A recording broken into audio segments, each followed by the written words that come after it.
Hello and welcome into this week's edition of the Rookie Stripes podcast here on Racing News Now. I'm Garth Allan, and that is Mr. Tyler Guthrie. How's it going? Another week of racing. Couple of decent races. I know the Xfinity ARCA races at Portland pretty good. Gateway was okay. Truck race is better than the Cup race, I thought. But IndyCar on Detroit was actually decent, surprisingly. Yes, I agree. I do slightly disagree on the NASCAR thing, though. I feel like the Cup race was actually better than the truck race. We'll get to that, though. There's a lot of interesting things happening this weekend, though. It wasn't the most boring weekend ever.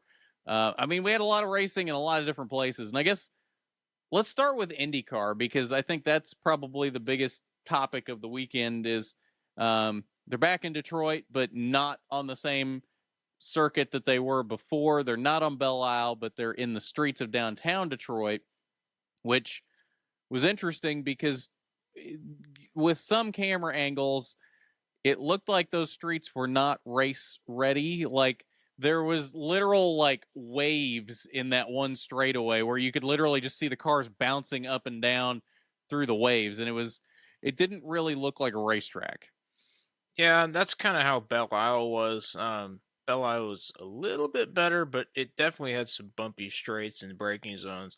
I thought Belle Isle was the perfect balance between streets and a racetrack. I thought that was always one of my favorite races, and going from the Indy 500 straight to Belle Isle, I always thought was awesome. You get the two complete extremes of IndyCar back-to-back weeks. I am always going to be disappointed that we're not at Belle Isle. We raced at Belle Isle for 25 years, and that was one of my favorite tracks of all time anywhere in the world. It always produced really good races, too.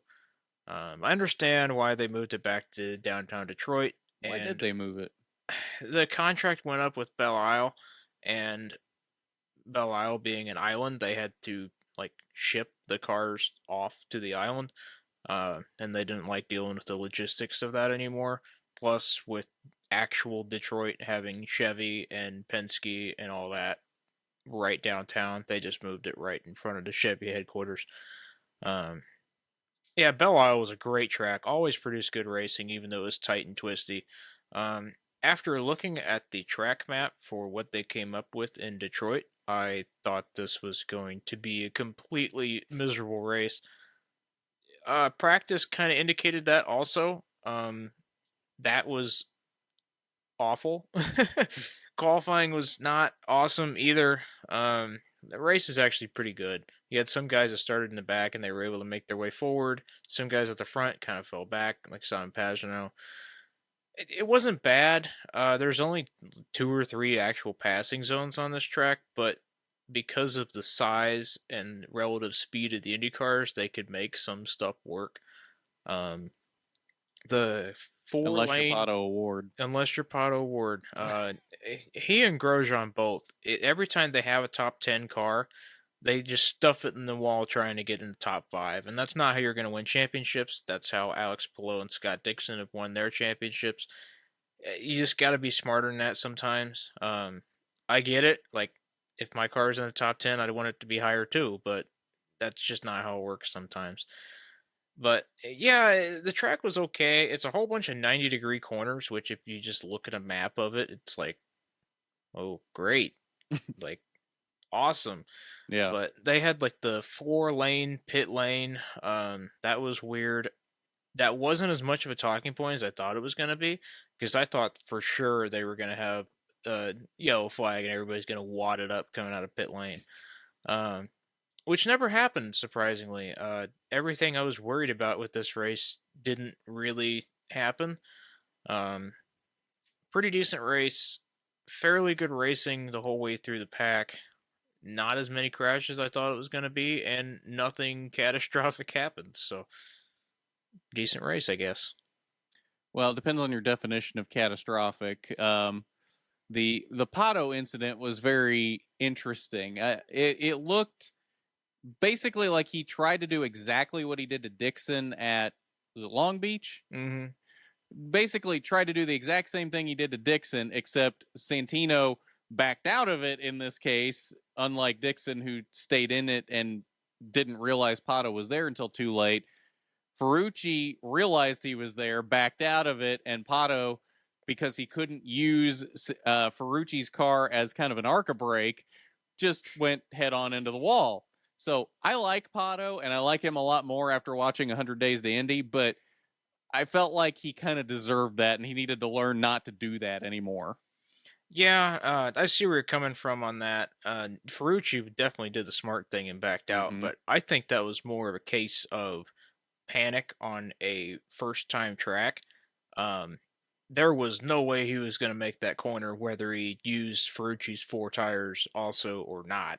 They were both going to go in the wall if Ferrucci didn't back out, contrary to what happened with Pato and Dixon at Long Beach.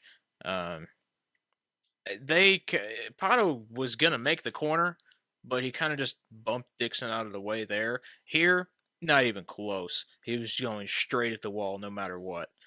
I don't know about that because I feel like had he bounced into Ferrucci, that would have given him enough turn to the right to where he'd have actually he might have grazed the wall coming out, but he'd have gotten it with the side of the tires instead of like going in with the nose, and he'd have been okay. Yeah, I don't think he meant to send Dixon in the wall at Long Beach. He said as much after the race. He said he was just alongside of him and thought he had enough space to make the move. So I don't think he's in this idea of he just get alongside somebody and use their four tires and send them straight in the wall. I just think he completely forgot what the corner was like. And after watching practice and qualifying the whole weekend, nobody was making passes there. That was the first time anybody really tried to go too wide through there, and it didn't really work out. Well, I don't think he's necessarily trying to use everybody else as his brakes. He's not necessarily trying to go full arc of brakes, but at the same time, I think he's in this mindset of he's going to put these guys in bad positions and it's their choice if they back out or not. Like we've seen guys in NASCAR do things like that, especially recently.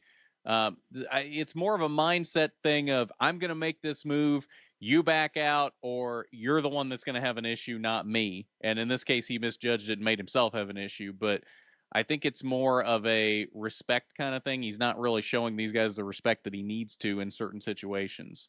Yeah, I would agree with that.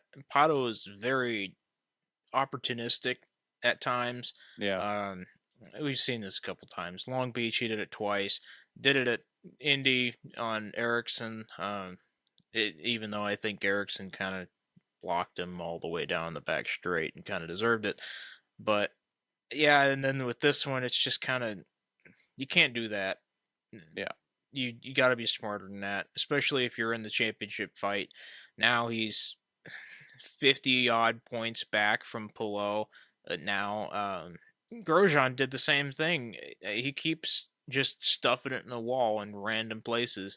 I heard a report that it might have been a suspension failure for Grosjean this week, which would make sense based on how bumpy the track is, but it still wouldn't surprise me if he had a top 10 car and stuffed it in the wall trying to get it in top 5 again. Will Power's talking about this in 100 Days to Indy. Sometimes you just got to take what it gives you. If it gives you a top 10, gives you a top 10. If it gives you a win, you get a win. With how competitive this series is, you cannot take DNFs like this. Well, and speaking of Will Power, I think that's something he's learned over the years too. I don't think he was always like that, was No, he? he wasn't. Yeah. So yeah, I think that's just something you learn with time. Grosjean's not necessarily been in IndyCar that long. He's not necessarily been in something competitive for very long. When he was in F1, he was never in anything good to where he had the opportunity to run well and win races. So I think it's just a matter of him kind of getting used to being in that good of equipment and learning that while my car is good, it may not be a race winning car, and it's better to come home with a top 10 than it is to overdrive it and wreck it. Yeah, I'll kind of lay on Grosjean a little bit every once in a while just because he's a very talented driver in a fairly good car and just keeps making too many mistakes. But I like to see that the passion is there for Grosjean because when he does stuff like this, you see him smacking the steering wheel, kicking himself, and always says something after the race about it. Mm-hmm. And I like that. I like that he cares. It's not like other people when they stuff it in the wall and they're just like, oh, we'll get him next week. Like, he knows how much this affects him, and the drive to keep doing better keeps getting him in these situations. And hopefully he'll be able to snap out of it and get a couple wins at the end of the season. Yeah, I think so. I mean, he's got the speed that he definitely can win races and He's can win a he's bunch of been races. there every race this year. Mm-hmm. He was there at Texas, and that's a big oval, and that's one of the first few times he's been on an oval. So Mm-hmm. he's fast. He's consistently fast. Consistently not getting the right result. Yep. And I think he'll turn it around. I mean, you can't drive like that forever. Somebody is gonna come to him and be like, "Hey, man, you can't be driving like that. Like you got to use your head. You got to be smart. You got to make it to the end of the race. I mean, you can't win if you don't make it to the checkered flag." This is why I wish Andretti had a more senior driver, because Colton Herta is currently their most experienced full-time driver, and he's what, 22, 23, mm-hmm. something like that. They don't have any of those championship caliber influences like Alex Palou has with Scott Dixon, and same with Marcus Ericsson. Scott Dixon can tell you when to back out, because that's how he's won 6 championships, Mm-hmm. and he's right in the top 5 in the championship for another championship run this year. He's very consistent, always takes what the car gives him, and he's been able to pass that down to Palou and Ericsson, and that's why they're both at the top of the championship this year. McLaren doesn't have that. They have 3 very talented drivers, but I don't think Rossi's going to be the kind of guy to tell you to back out of something. Yeah. 3 very good drivers. Andretti's got 2 very good drivers and 2 okay drivers. Well, Kirkwood's good too. He's just also in his second year.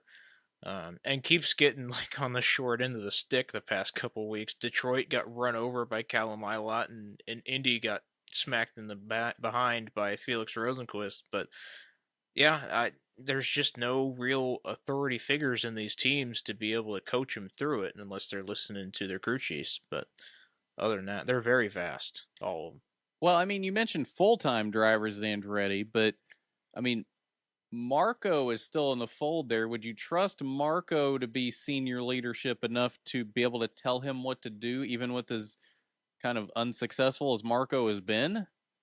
That's the thing. I don't think Marco's ever been successful enough to really carry the weight of saying something like that. I Yeah. feel like, say you're Colton Herta, you're going for the win at Nashville and wrecking the last corner on the last lap going for the win, and then Mhm. Marco Andretti comes to you after the race and says, "Yep, should have backed out on that one." Like, Yeah. great, thanks. Right. I don't think that carries any credibility at all. I mean, to be fair, he did well in SRX the past couple of years, so That's does, not does quite IndyCar. well, no, it's not. But does that make him hold any more weight? Does SRX do anything more for him and his credibility? No, I honestly, I just think it's Marco trying to race something competitively, and all those cars are fairly similar, and it's a stock car on a short track, so it's not that hard to do well. You see guys like Paul Tracy and Elio Castroneves running up front there, and it's like, okay. Speaking of which, I forgot it's almost SRX time. They It start is next almost weekend. SRX time. Next weekend, Yep, next week. Or no, I looked at that wrong. It's July 13th. July 13th. Okay. Yeah. Yeah. I can't wait for SRX to come back. I thought that was really fun last year. Um, it's a fun idea. It's a cool series, and I'm glad that Tony Stewart and Ray Evernham were able to come up with it. Yeah, same. I feel like that's a little later. Weren't they in June and July before? This year they're July and August. Yeah, I'm with you on that one. I don't remember exactly when it was, but It's yeah. all Thursday nights this year on ESPN.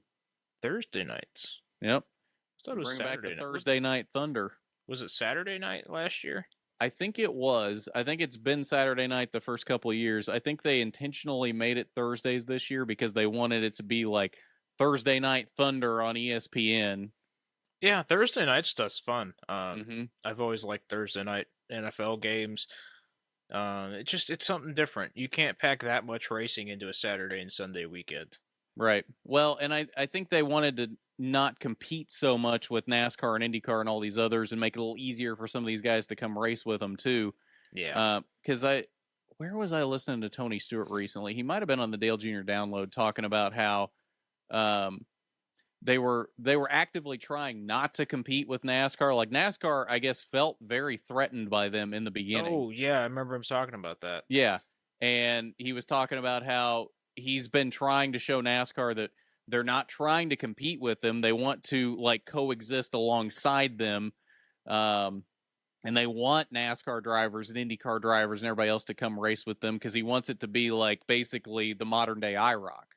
Yeah, and I thought it was an interesting note that Tony Stewart said that NASCAR was kind of threatened by their Mm-hmm. existence because it was my understanding from the very beginning that the SRX was just a, hey, we're here to have fun and have people from different series be able to race against each other like IROC and all.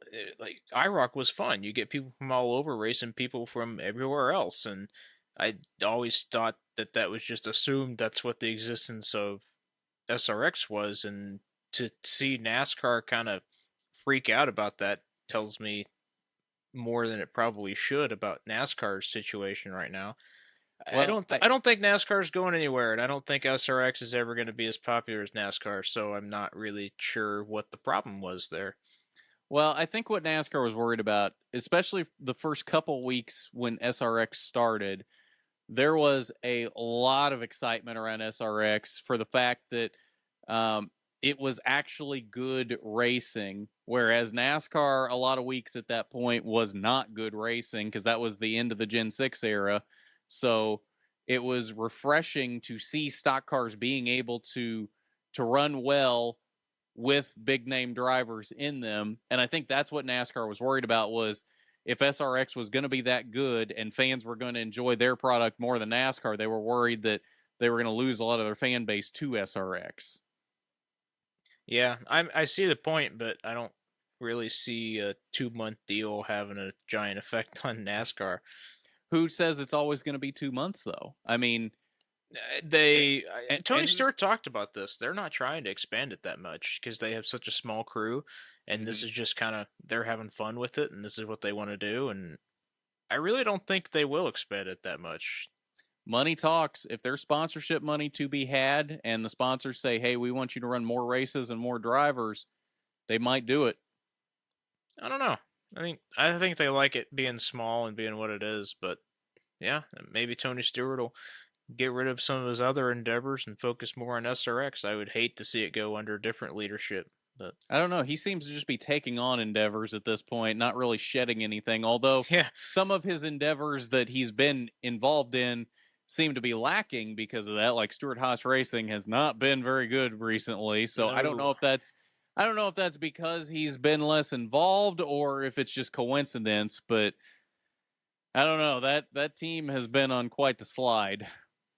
Yeah, and I don't know if it's just the Stuart Haas thing or if it's a Ford thing, because the only Ford team that's really competitive is Penske, and I don't remember a time that Penske wasn't competitive. I Maybe mean, like RFK has been a lot better recently. In fact, they have RFK, been getting a lot better. I think they're better than SHR at this point, outside of I would Harvick. agree. Harvick has carried SHR from the day he showed up there, but that's Oh yeah, beside the point. Harvick's carried SHR since the Chevy days of Stuart Yeah. Haas, um, which really speaks to the testament of Harvick. And I wonder what his career stats would be like if he was in top tier equipment his whole career. Because even RCR, that was not super great equipment while he Mm-hmm. was there. I mean, Dale Sr. was able to do a lot of stuff with it, but that's Dale Sr. Mm-hmm. Kevin Harvick is able to do a lot of it, and I think that speaks to Kevin Harvick. But SHR is the year he won his championship, it was good. Other than that, not really the best. I mean, yeah, the team as a whole is not where it should be right now, but when he showed up, SHR was better than where he was with RCR. Hmm. Um, and honestly, I mean, he's had better stats overall at SHR than he did in his entire time at RCR. And I've asked that question before, where he would be in top tier equipment his whole career. I think he would very easily be in the GOAT conversation. Very easily. Yeah, I mean, imagine Kevin Harvick and Jimmy Johnson's car his whole career. Mm-hmm. Yeah, no, I think we'd be talking about Harvick as at least a 7-time champion. Yeah, which would have been insane, but And honestly, as much as he wins, I honestly we'd probably be talking about him in the 100+ win category too. yeah, I could see that. Because what the next closest is Jeff Outside of 100, on yeah, this side of Jeff's at 100. 90. Yeah, I 90, think Jeff's at 94. it's a 93 or 94. Yeah, one or Because the other. the Darlington win for Byron was the 100th win for the 24. And I Yeah, think that was Byron's 7th win. 93 for Gordon. Okay, so yeah, it was Byron's 7th. Yep. Which, that's a lot of history there. Yeah, and Gordon's number 3 on the all-time list. Pearson's got 100. I thought it was 105. This list says 106. I'm pretty sure Pearson had 105. Huh. Either way, yeah, Gordon's number 3 at 93, and then tied for 4th is Bobby Allison, Darrell Waltrip with 84. Darrell Waltrip at 84 wins? Yep. Jimmy Johnson was one off of that at 83. He's still racing. Yeah. Well, the way that 84 car is running, I don't think that number is going to change. No, not anytime soon. That whole legacy team has been a huge disappointment so far this year. I think a lot of that is the Toyota switch. I think since that, because that was happening behind the scenes well before they announced it. You think they just kind of cut gears on this year and switched to next year? Well, I don't think they did. I think Chevy did, because Chevy knows they're leaving. So why would Chevy give them any support? That's a good point. Yeah. This whole manufacturer stuff in NASCAR over the last couple of years has kind of been blown to higher proportions than I thought it would. It's ruined plate racing or speedway racing. It's not plate racing anymore, but yeah, I mean, the whole manufacturer alliance deal on super speedways has taken away a lot of the strategy, because you just get all the Fords lined up or all the Chevys lined up or the few Toyotas lined up, and you get less actual racing, and it's just a bunch of manufacturer racing. Although I think it'll be interesting once Legacy switches to Toyota next year to see how that impacts plate racing, because you see the Chevys pit and they're always able to get back up to speed pretty quick because there's so many of them. Same thing with the Fords. And the Toyotas always get kind of hung out to dry, I think, because of how few of them there are. There's so few of them, they end up having to pit with the Fords or the Chevys. Right.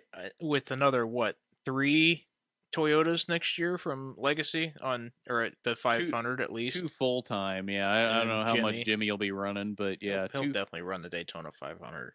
Yeah. But yeah, with an extra 2, maybe they could find a way to pit on their own. Maybe that'll change up strategy a little bit. It still sucks, but it's something different. Yeah, I mean that's 8 full-time, and I gotta wonder if 2311 won't bring the 67 again. Maybe if not for Travis Pastrana, for somebody. So that would be another one too. And then if Jimmy shows up, I mean, we're talking that's 10 Toyotas. Still not quite as many as Ford and Chevy have, but it's getting to be a pretty good number. If the charter system wasn't here, I wouldn't be surprised to see 2311 expand to 3 full-time cars. Well, apparently NASCAR wants to get rid of the charter system. The teams don't want to get rid of it, but NASCAR does. I don't understand why the teams want the charter system so much, because they want that guaranteed money. I know, but there's not that many people trying to get into NASCAR as a one race basis anymore. Like, you're not going to have 50 cars show up and try to qualify for a race anymore. That's because of the charter system, though. Right, but even if you get rid of the charter system, I still don't think that's going to happen because of how exclusive the parts are for this car. It wouldn't be in the beginning, but I think after the charter system is gone, eventually people would be buying, like, there would be enough people buying spare next-gen cars that 3-4 years down the road, you'd probably be 40, 42, 43 cars trying to qualify again. Yeah, and I think this is a big fumble from the team owners to disapprove of this because that all it's going to do is create more news about NASCAR. If you've got people knocking other people out, that's why Bump Day is so popular for Indy 500 because there's so many people trying to get into the race, and I think it speaks But do volumes. the team owners in IndyCar like bump day? Yeah, Do they? yeah, Are you sure? positive because they haven't tried to get rid of it. Maybe they can't get rid of it. Maybe they have no say in it. If they didn't want Bump Day anymore, they would get rid of it. I don't know. See, because the thought process from the teams in NASCAR, from my understanding, is it's all about that guaranteed money. Because the way the charter system works is if you have a charter, you get a guaranteed amount of the purse money per race, and it's a substantial amount more than if you're an open car. That's why open cars don't really show up anymore because they get so little money that it's not worth showing up. So between that and the fact that if you have a charter, you can go to a sponsor and say, we are guaranteed to be in all of these races. Guaranteed, we will not miss the race, no matter what. So your logo, your sponsorship will be visible in this race, guaranteed. Yeah, I think it's a completely different culture difference between NASCAR and IndyCar in that point, because IndyCar they're competing for the chance to win the 500. Like all of those cars could theoretically win, but in NASCAR, if you're in one of the I don't know 35 to 40 entries, you're not gonna have a chance to win. It's just throwing your logo on a card, going around the track trying to collect money. I think it's a Right, completely different culture. but those teams are it while they can't win in the moment, and they could win the Daytona 500. That's the thing. The Daytona 500 is Yeah, so random, especially as much of a crash fest as it has become. If you're in the race, you've got a chance to win, as long as you yeah. miss the wrecks. But the other matter of that is, if you're a team, let's take Spire Motorsports for an example. They're a very good example. When they were showing up 2-3 years ago, they were slow. And in fact, some weeks they were slower than Rick Ware cars. Now, Corey LaJoie's putting that thing consistently in the top 15, top 20. That team has improved immensely. So they've made market improvements each and every year and gotten faster each and every year to the point now where we're actually looking at them as a race win contender on speed at Daytona, Talladega, and Atlanta. You couldn't say that about them 2 years ago unless there was a bunch of wrecks and all the fast cars got taken out. That's kind of the point of these teams in the back showing up is they may not be able to win right now at Texas or Charlotte or Bristol, but in 3-4 years, if they put the money in the right places and continue to grow that team in the right way, they might be able to. So while they're showing up slow in the beginning, they're still, most of them are trying to improve themselves. So I don't know that it's as much of a culture difference as you think it is. Yeah, I just think the charter system is just bad for the sport, and Oh, it is. I agree. it shows badly. Even worse that the team owners want it and the series doesn't, and the fact that the team owners have that much of control over the series to say no, you're going to let our cars in, and I just think it's weird that teams like Hendrick and Penske and all the Toyota teams are supporting us so much because what, you think your car's at risk of not making this race? I mean, to be fair, Austin Cindric has not been fast this year. It would not surprise me if we had 40 plus entries at certain races that he didn't miss a race. Yeah, maybe. I think that's more of an Austin Cindric problem than a Penske Right, but problem, that's what but I'm saying. So, I mean, you said that you're surprised you think Penske cars aren't at risk of missing a race. I would argue the two might be at certain tracks. the good Penske cars aren't at Well, risk. fair. I have not been impressed with Austin Cindric at all in the Cup Series. No, same. Um, I the only reason he's there is because his dad's there. Honestly, outside of his last 2 seasons in Xfinity, I've never been impressed with Austin Cindric. I mean, look Well, back at and his even then, it helps when you have like literally all of Ford behind you and another car. right. I mean, look back at his days in the Truck Series. He was not very good. He was fairly dirty driver when he was in the Truck Series. His one and only win in the Truck Series came from just punting Kaz Grala out of the way in the keyhole at Mosport in the last lap. He never won a race heads up. He basically was an early version of John Hunter Nemechek. Great. Right. Which John Hunter Nemechek proved this weekend that he has not changed a bit since the day that he pinned Cole Custer to the wall at Mosport to win that truck race. Yeah, He has he's not gotten changed faster one bit. since then, but he hasn't changed his racing style at all. Has he gotten faster, or is he just in better equipment? Because at that time he was just That's in a probably Nemco a truck lot of it. owned by his dad. That's probably a lot of it is better equipment, but he has been running up front a lot this season. He's in the best car in the field. Of course he is. That's true. Yeah. It, I didn't like at all what he did to Sheldon Creed this No, weekend. I didn't either. That Like was he dirty. didn't even try to make the corner. And it was for a stage win. It wasn't even for the Yeah. race win. It was for a That's stage just win. that's another reason in the pile of why I hate stage racing is because you get crap like that every once in a while. Like I don't mind if they're racing really hard for something in the middle of the race. Like that's cool. That's what stage racing was supposed to be for.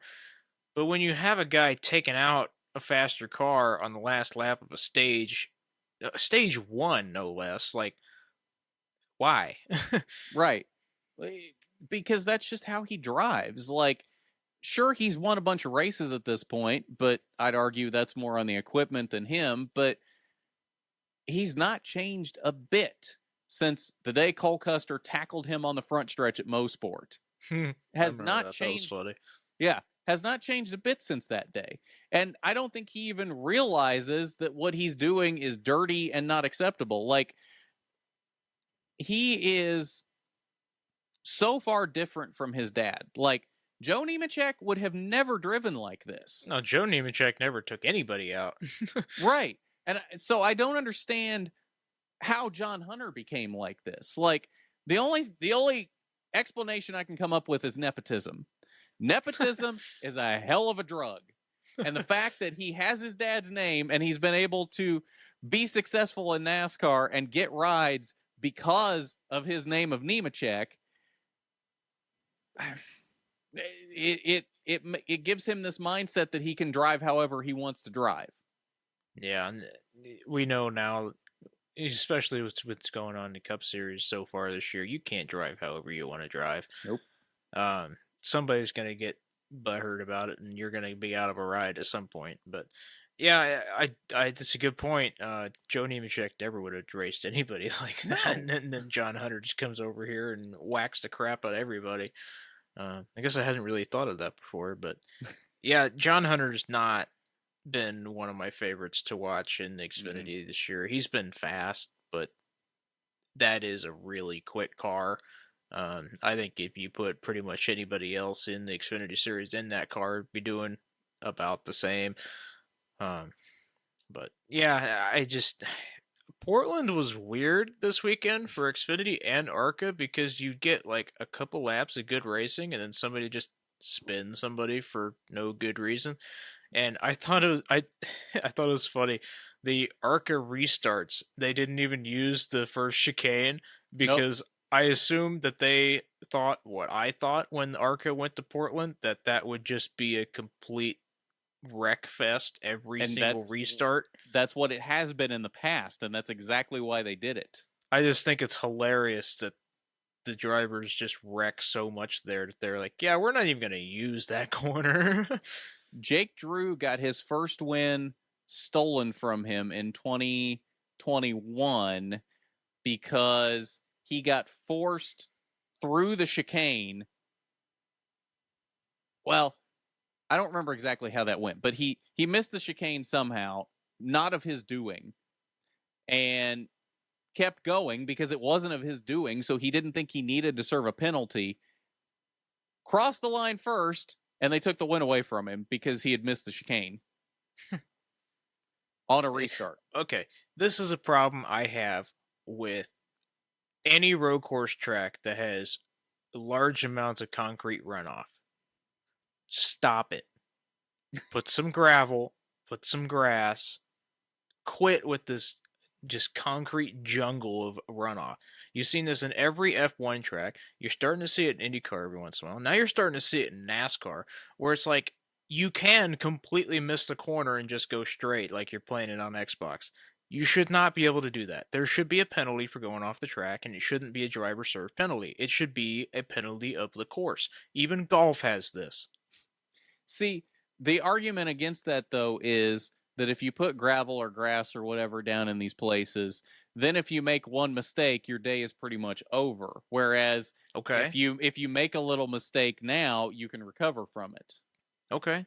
So I'm be not precise. I'm not saying that that's a correct way of thinking. I'm saying that is the argument for this. I understand the argument. I hate it because it's like, what, you think you're not talented enough to be able to make this corner 90 times? That sounds like a you problem, buddy. Yeah. Well, yeah, I mean, especially if you miss it a bunch, yeah, there definitely should be more of a penalty than just stop and go or pass through or whatever. But like if you miss it one time from a mistake or if somebody forces you wide or whatever, your day shouldn't be over just because someone else forced you out there. And we saw plenty of times, both in Xfinity and in ARCA, where people were shoved off track in that chicane by someone else, and it was not of their doing. Yeah, Parker Kligerman going for the win in the last restart for the Xfinity race. Which you notice he still ended up making the chicane? The other two didn't. He did. I mean, as much as I want to rag on that, if you're Parker Kligerman, you kind of got to go for that at that point. Right. No, he almost made it too. Yeah, almost did. I think he ended up getting wrecked there in the last lap or two or something because he ended up like 12th or 15th or something. Yeah, he fell down to like 8th or 9th after that, and then just kind of took a free fall after that. Yeah, but my guess is he got wrecked somewhere back there, and we just didn't see it.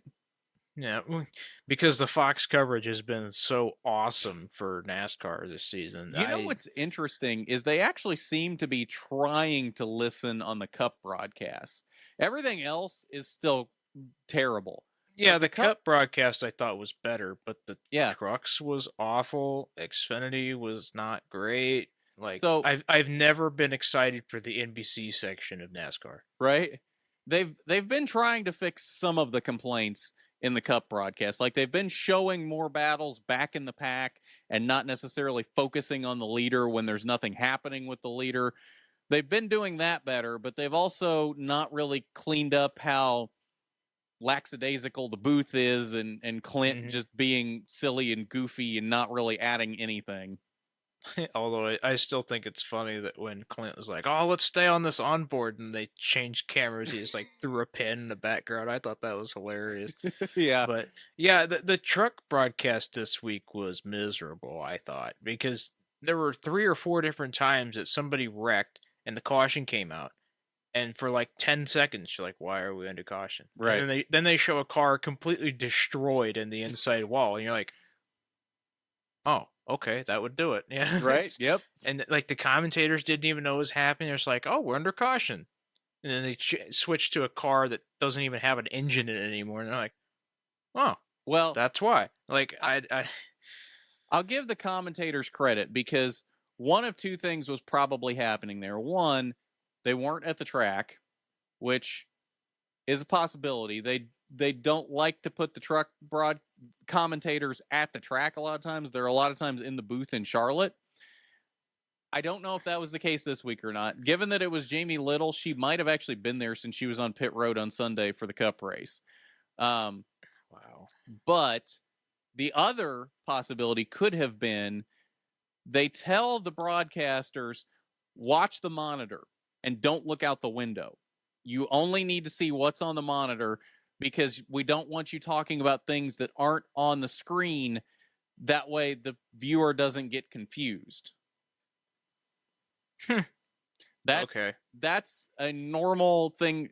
They at least tell them that in all racing broadcasts. I don't know if that's a thing in other sports, but I know that's a normal thing in at least for NASCAR is they tell them watch the monitor, don't look out the window. Which I know Wow. DW always did not listen to that because DW was always looking out the window and That was yelling one of my about. favorite. That was one of my favorite things about the Fox Yeah. portion of the year, is because DW actually seemed like he paid attention to what was going on track. Yeah. Yeah, I hate that. I don't think you should be able to restrict the commentators like that. I think if you've got commentators, you got to trust them to be able to make the best broadcast for your sport. Right. Clearly, when your camera directors can't even pick which camera they want to show, like, you need somebody to be looking at the track. Otherwise, you get Clint Boyer talking about how Kyle Larson's 19 seconds ahead of everybody else for the 19th week in a row. Right. It's not good for the broadcast, and I hope they take some of these comments that literally everybody's been making over the course of this year, take it to themselves over the off season for Fox and change something for next year. But I'm not super hopeful. So I'm not either, because it's not like this is a new phenomenon for Fox. They've been like this for a few years. So no, it was tolerable when they had Mike Joy, Larry Mack, and Darrell Waltrip. But ever since they've started retiring that booth, it's just gotten worse every year. As much as I love Jeff Gordon, bad idea. I think it started before then, because DW in his later years in the booth was not as on his game as he used to be. Like, I don't know if like his mind was just deteriorating as he got older or what it was, but he wasn't as sharp in his later days in the booth as he was in the beginning. Like early days DW in the booth, him, Larry Mack, and Mike Joy were the dream team. They were so good in the booth. Yeah, later I do think maybe we got a little spoiled from that era of it, and there's just not really any way to come back to that. Tony Stewart's been really good, though. Yes, he has, and it's unfortunate he's not going to go full time in there. Like, honestly, I think realistically they should kick Clint to the curb, and they should bring Tony in with Kevin and Mike Joy next year. I think that would be a good booth. Yeah, as long as it's not Steve Letarte. I hate Steve Letarte. That's why I hate that bad in the booth. That's why I hate the NBC section, because you get Steve Letarte, Dale Jr., and what is it? Jeff Burton and Jeff Burton. Rick The three of them, Letarte, Earnhardt, and Burton, they all sound exactly the same. Yeah, I cannot pick them apart. So then you get like three identical voices screaming at each other the whole race, and then you got Rick Allen. It's like, let's credit one bank last lap. Awesome. Like, yep, great. Thanks. Honestly, I think they should get rid of Jeff Burton in the NBC booth. I don't think he really ever Rick contributes Allen, anything. And Steve Letarte and Dale Jr. I think they could keep Letarte and Jr. Rick Allen, I could take or leave. I don't hate Rick Allen as much as I used to. Like, he's gotten better. Yes, I loved Rick Allen when he was in the truck in the ARCA booth for Fox. Yeah, it almost seems like he's trying too hard for the Cup Series. He does. Ever since he's gone to Cup, it's like he tries too hard, and it doesn't work well for him at all. He's gotten better in the last couple years, but I still don't know that I would kick him out immediately if it meant like Allan Bestwick or somebody like that could be back in the booth. Oh, dude, Allan Bestwick was on the PA at IMS all week, was he? or all month. Oh man, it was awesome. Of course, you have Dave Calabro with him, so just kind of like half and half of, wow, this sucks, and oh my god, this is awesome. But yeah, right. Allan Bestwick has always been one of my favorites in every sport that he's done. I'm so glad they got him for SRX broadcasts. Oh, they did. He's been on SRX the last couple of years. I just remember Mike Tirico being everywhere. Well, he might be on the pre-race or whatever, but yeah, Bestwick has been the play-by-play for SRX from race number 1. I take back what I said earlier about NASCAR not having challenge from SRX. Now they do. Yeah, exactly. Although then they'll stick Danica in the booth with him, so it's kind of like, yeah. Are they doing that again this year too? I don't know who they've got with him. Like, it's been a rotating cast of people with him. I'm gonna have my finger hovering over the mute button. He had Hinch with him for a few races at one point, so maybe Hinch will come back. Okay. Yeah, Hinch would be better without Townsend Bell. Yes, I like Townsend Bell. A little bit too opinionated most of the time. And you got Lee Diffie trying to play the 50-50 between him and Hinch. Yeah, I like Lee Diffie. I know you don't really like Lee Diffie that much, but I think Lee Diffie's pretty good. I like him. He just kind of does the British like scream for Mm-hmm. like half the The broadcast. British scream is. You know what I'm talking about too. No, I know exactly what you're talking about. It just made me think of something else. 'Cause he does it, and the F1 guys do it. It's like, Yep. good lord, just shut up for 5 minutes. Hell, the F1 guys, Max Verstappen could be 20 seconds ahead, and they'd make you think it was exciting as like Earnhardt and Labonte at Bristol in '98. Yeah, he's going around a lap car for the fourth Yeah. time in the race, and you're like, oh, look at that. Yep. Yeah.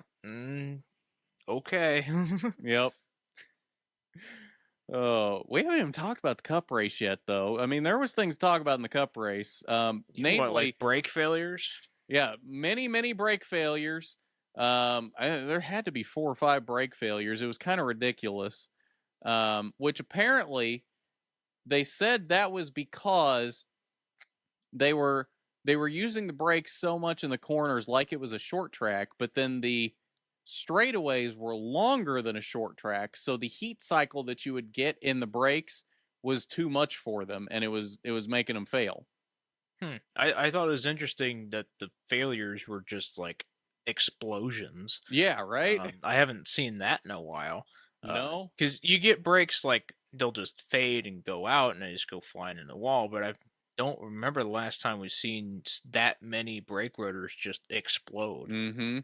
Well, and then most of them had the good sense to they could feel it happening and they just pinned it to the wall so that it hurt less. But then you had Gragson trying the Pocono slide to where he was just like, oh, no brakes. I'm going to turn left and go down through the grass to scrub some speed off. No, And ends up nobody backing... really ever accused Noah Gragson of being the smartest cookie in the jar. So That's true. That's true. I mean, have you seen his haircuts this year? Yes, I have. Unfortunately, but he hit the wall a ton, so much harder than anybody else that had failed brakes did. But yeah, at least he walked away from it. That's a good thing. knocked some sense in him. Yeah, maybe. Carson Hocevar in the 7 though. Holy good. Was he good? Yes. Like, I mean, that 7 car is better than I think what it gets credit for, but I feel like he might have even run better than Corey would have in that car because he was, I think, 16th when he had a brake failure. You can make that argument. Yeah. At this point, I think the Spire 7 is better than Hendrick 9 for some reason, but yeah, I don't know what happened, but very disappointing that Corey got his one chance in a Hendrick car and it was just dog. Yeah, the whole race is just kind of like, oh, okay. And I think it's weird.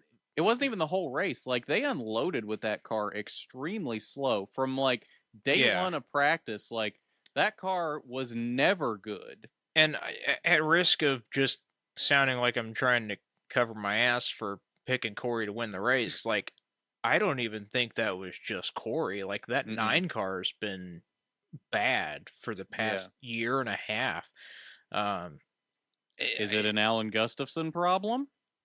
It wouldn't surprise me. I was never a huge Allan Gustafson fan. Because when I don't think anybody has been. When he was with Jeff, it just felt like he ruined half of the races Jeff was doing well in. Well, it's like Jeff had to beat 42 other cars and his crew chief. So, well, and there's been a lot of arguments that he's done that with Chase a lot too. So, yeah, honestly, I'm a little surprised he still has a job. As much outcry as there has been for as many races as he screwed up for Jeff or Chase or whoever, and I feel like he's lost his car more races than he's won for them. Yeah, I would agree with that. I don't know what Allan Gustafson's deal is. It's been the same stuff for a long time, I think, and I think it's just a matter of time until something happens. But Hendrick's got like this weird loyalty thing where he never fires anybody. So, yeah, I've never been impressed with that. But he fired Casey Kane. Okay, he screwed up once, all right. he doesn't fire many people, but he does fire every once in a while. He seems to be more loyal than most team owners. I don't even remember how Casey Kane left. He got fired. It's just like he was there and he was gone. Yeah, exactly. He got fired, and then he went to the 95. Yeah, Yeah, and stayed there for like a year and a half and got a concussion and just left. I miss Casey Kane. Mm-hmm. I guess he was talking about at Darlington that he was thinking about coming back too. Good. I mean, he hasn't aged a day. He still looks like he's 22. Yeah. In fact, I think he looks younger now than when he left, which that could say more about the stress of being in the Cup Series than anything. But yeah. I miss Casey Kane though. He was always fun to watch. Same. But yeah, it was very disappointing that Corey wasn't able to do anything this weekend, because I really do believe Corey is better than what that 9 car showed him to be this weekend. I mean, we've seen it in the 7 car, how good he outperforms that car on almost a weekly basis, where that car should be. Well, So, what, Chase Elliott finished 21st last year at Gateway? Something like that. But he was and Corey finished 26th. He also had that little deal with Ross and Denny last year, so I don't know that was necessarily where he was supposed to finish. I don't know. I don't remember much of that race last year outside of Ross and Chase and Denny, so it just feels like they missed the setup completely on that 9 car 2 years in a row. And it's confusing. I wrote this down in the talking points. I don't understand where the difference is coming in between the 5 and the 24 and the 9 and the 48, because the 5 and the 24 have been competitive all year, and I don't think Byron's that much better than Bowman. I don't think Larson's that much better than Elliott. Part of it might be the fact that Hendrick has 2 different shops. I don't remember which 2 cars are in which shop, but it might just be that the 5 and the 24 are in one shop, and that's the good shop right now, and the 9 and the 48 are in the bad shop. I don't remember which cars are in which shops, but that might be the difference. Yeah, I can't say that would surprise me too much, especially if they've had 2 different shops for a long time. Mm-hmm. I assume they always just had 1, but if they had 2, I would assume Gordon and Johnson. They've always had 2. If they had 2, I assume Gordon and Johnson were in 1, and they were. Yes. The other 2 were in the other 2, and the 9 and the 48 are still the 24 and the 48. So, yeah, that's a good point. Yeah, I mean, that's... Well, no, because Larson's is the 48 team now, isn't it? No, Larson is the 88. Oh. Wow, Dale Jr. sucked. Unless they really changed him around to where when Bowman went to the 48, he brought the 88 team with him. I believe that's what happened. I think they just swapped the number. Did they? Okay. I don't remember. I don't remember how that all worked. I mean, none of them, I don't think any of them correlate to the same number that they used to be in terms of like what the team is. So yeah, I don't know who's in what shop anymore. In fact, I might be able to tell just by looking at the Hendrick website, because I think they always had them separated on the site to show who was in what shop. Let's see here. Because I know that doesn't help. Chase took over to 24 after Gordon, and then that just became the 9. Yeah. And Bowman took over the 88, and that became the 48. So which team is Byron's 24? What did that used to be? Casey Kane's.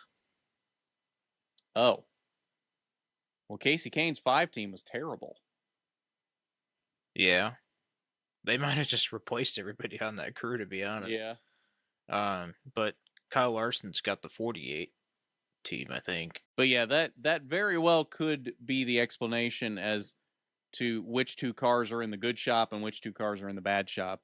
But I don't know which shop is which, but it might be a sign that the 524 are in the same shop, and that's the good shop. Yeah, it's just weird that they've been in the top 10 and the other 2 have been just outside top 20 for the past several races. Or could it be the argument that we have made many times on here that just Bowman and Elliott are just not very good? Yeah, that wouldn't really surprise me either. But then I don't think Byron's that much better than Bowman, though. No, I agree. I don't think he is. And then the fact that LaJoie goes into the 9 and does about the same thing might lend more credit to the fact that it's not necessarily Elliott and Bowman are the problem.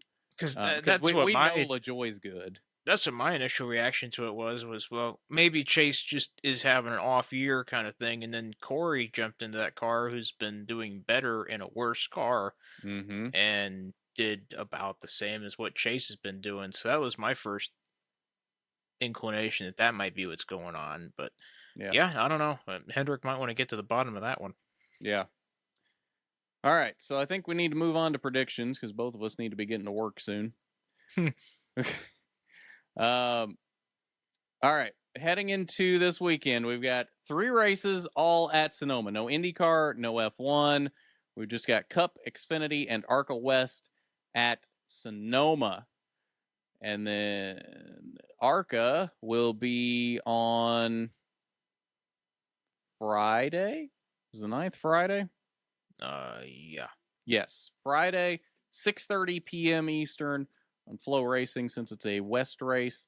Tyler, who you got for that? I'm going to go with Landon Lewis. I keep saying I'm going to try to get away from picking last week's winner. I was going to say, this is the Tyler try not to pick last week's winner challenge. And unfortunately, Landon Lewis is the only guy that impressed me this week at Portland. He was really the only one that I thought really looked in control of his car the whole race. I think he's going to carry the end of the Sonoma, even though Sonoma has more elevation change than Portland. So maybe somebody that has more road course experience to do better. But I don't really think there's a whole ton of road course experience going around in the ARCA series. So I'm going to go with Landon Lewis. I mean, we do have a decent amount of Xfinity and Cup driver. I don't know about Cup drivers. Yes, we do have Cup drivers in the field. I mean, Riley Herbst is back this week. Ryan Preece will be in this race. Cole Custer's back. Sammy Smith is in this race. So I mean, we've got some names in this race. Parker Retzlaff also showing up. So there's definitely some road course experience in this race. That being said, Landon Lewis did beat all that road course experience at Portland.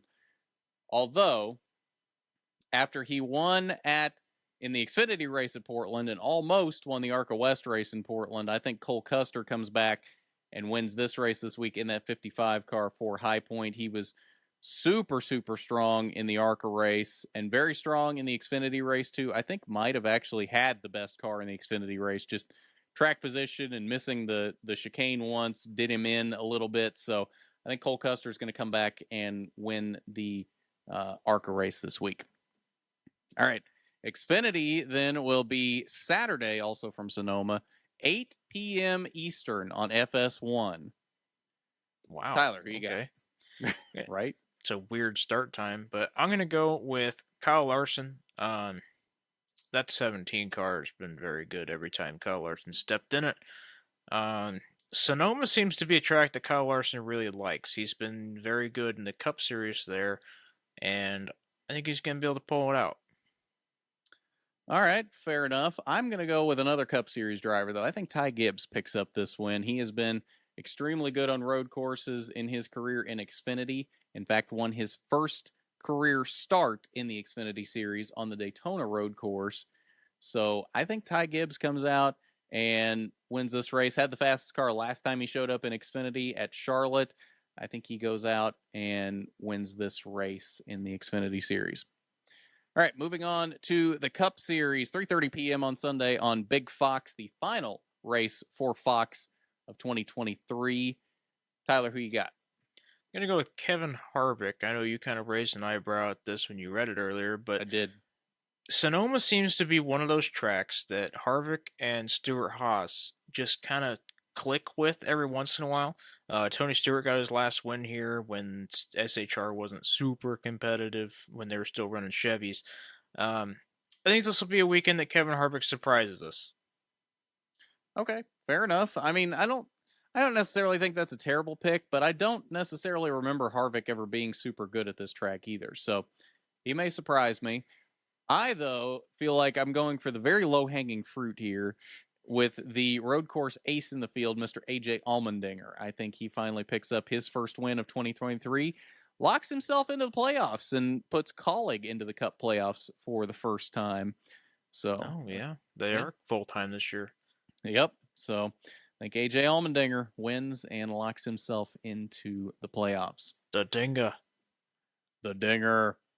All right. So I think that's going to do it for this week. So thanks for hanging out, y'all. Have a good weekend enjoying the races at Sonoma, and we will see you next week.